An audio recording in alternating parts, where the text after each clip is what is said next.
Sabah Qurban bayramıdır. Səhər saatlarından inşallah bayram namazları qılınacaq.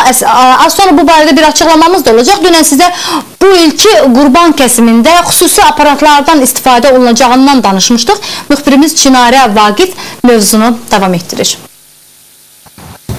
Müqəddəs bayram münasibəti ilə xüsusilə Türkiyədən gətirilən 8 mobil kəsim sexlərini quraşdırmağa başlayıblar.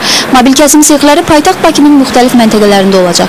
Bunun üçün xüsusi yerlər də seçilib. Seçilmiş ərazilərdə su kanalizasiya sisteminin olmasına diqqət verilib. Bu isə kəsilən heyvanların yuyulması zamanı çirkəb sularının axıdılmasına şərait yaradacaq.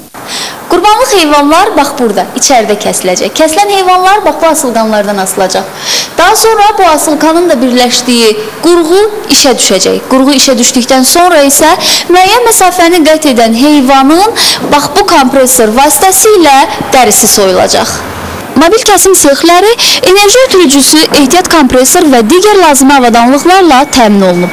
Hər kəsim sexinin yaxınlığında isə çadırlar quraşdırılır. Bu çadırlarda qurbanlıq heyvanların bayram ərəfəsində müvəqqəti saxlanması üçün zəruri yemək və su ehtiyatı da toplanıb. Sabah bayram namazından dərhal sonra artıq heyvanların kəsiminə start veriləcək. Bəs kimlər əllərinə bıçaq alıb qurban kəsə bilərlər və ya kəsim öncəsi onlar xüsusi bir dini ayin yerinə yetirməlidirlərmi? Məsələn, insan əgər namaz qılmırsa, oruç tutmursa və s. boynunda qüsul varsa, bunlar heç bir mane yaratmır qurbanlığın kəsilməsinə. Namaz qılmır, o ayrı bir məsələdir. Qurban kəsmək bir ki, başqa bir ehsan edəcək, sədəqə verəcək. Bunun hökmü başqadır. Yəni, bu hökmün icra olunmaması, bu hökmün icra olunmasına mane yaratmır.